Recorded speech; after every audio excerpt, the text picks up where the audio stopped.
Hello, so today I'm going to be starting lesson on algebraic process. So you may want to stay tuned to follow along and tell your friends about it.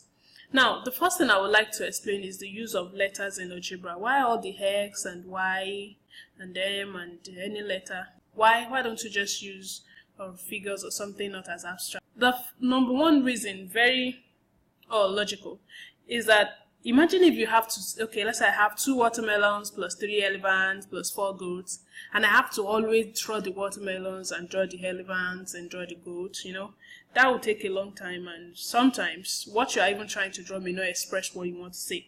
So it's a lot easier for us to use alphabet or letters of the alphabet to represent. Let's say I have 2 watermelons, I can say let S represent watermelon and Y represent my goat, and I have 3 goats. And I have, let's say, another elephant. I can use M to represent elephant, and I have 4 elephants. Now, knowing fully well what these small letters represent, this makes it a lot easier to represent expressions, to express yourself in mathematics. Another reason is because usually what we are solving for is unknown. Let's say we have a scenario where we say what number is 2 times as big as 20. A number that is 2 times as big as 20. I know 20, of course. So a number that is 2 times as 20 will be 2 multiplied by 20. That is 40. But when I'm talking about what number is 4 times as big as x? 4 times as big as x. So what is x? I do not know what x is. So what is x in this case? 4 times as big as x will obviously be 4 multiplied by x, which is 4x. My x in this situation is unknown, and it could be anything thinkable. It could be an object, it could be money, it could be anything. So that is why in algebra we prefer to use letters of the alphabet to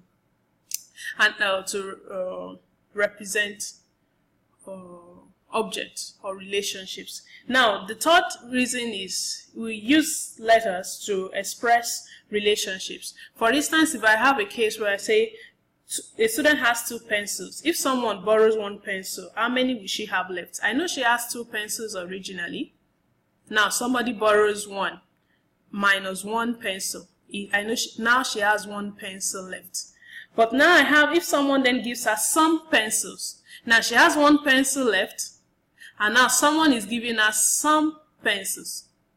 How many is the sum? I do not know. So we cannot write 1 pencil plus some pencil, then another table plus some pencil.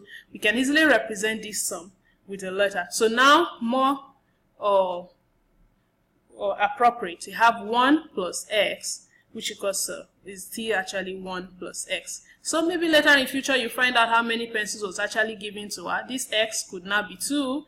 It could be 4, it could be 1,000, it could be any number. But this makes it a lot easier to express. And that's the reason why we use letters in algebra. You can use any letter in the English alphabet from A to Z, but it's just that along the line X and Y became more popular. And to me, I think S looks lost actually. So most times we like to use X and Y, but you can feel free to use any alphabet. Just be sure what you're using it to represent. I hope this video has helped you. Watch out for more videos, more tutorial on algebraic process, and I'll catch you guys later.